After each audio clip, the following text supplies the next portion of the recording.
I've done my documentary on Supersize Me. It is a documentary that I am somewhat familiar with. An example of logos in the film that I saw was when a nutritionist informed him that you have eaten more McDonald's in 30 days than most people would recommend in 8 years. An example of pathos in the film that I saw was there was a scene the gentleman was eating in his car, and he began to talk about how depressed he began to feel, as well as him vomiting out of the window. Yeah, that was a thing. An example of ethos is he got the Surgeon General and the doctors saying that the diet that he is on is probably concerning. The best persuasive narrative from the film, I believe, was the gentleman expressing how he felt throughout this whole process, as well as his girlfriend talking about their personal and intimate life declining because of this diet, because of the things he's decided to ingest. What I thought was most shocking was how there are more McDonald's in Manhattan than anywhere else in the US.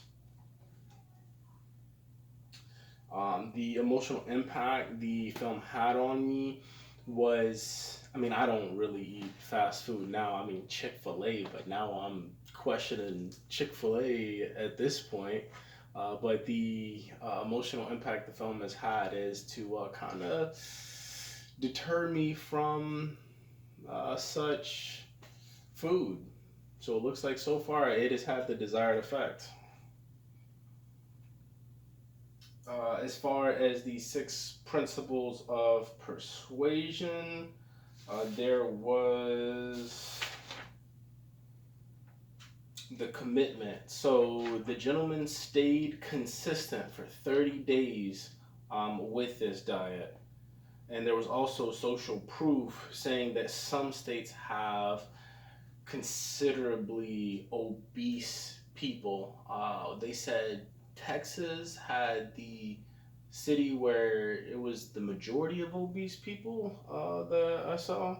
And scarcity pretty much saying your organs can only take so much.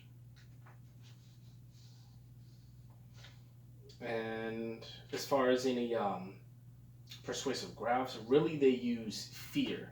All of a sudden, they cut to a scene where a gentleman is getting a gastric bypass, and I'm not one for that. I do not work in the medical field. That is the thing. So yeah, yeah, it definitely scared me. No, no, thank you. I believe that the for the persuasive strategies, he went on to say how his health is declining. Again, how their sex life is declining. How his mood is declining. Everything is pretty much gradually descending. Just everything going down. The target audience, I would say, is the general public. I would say everybody that has ears pretty much saying, hey, please be more mindful about what it is that you're ingesting, or just try to be more mindful about how much of it you're ingesting. I do agree with a lot of the points that the gentleman made.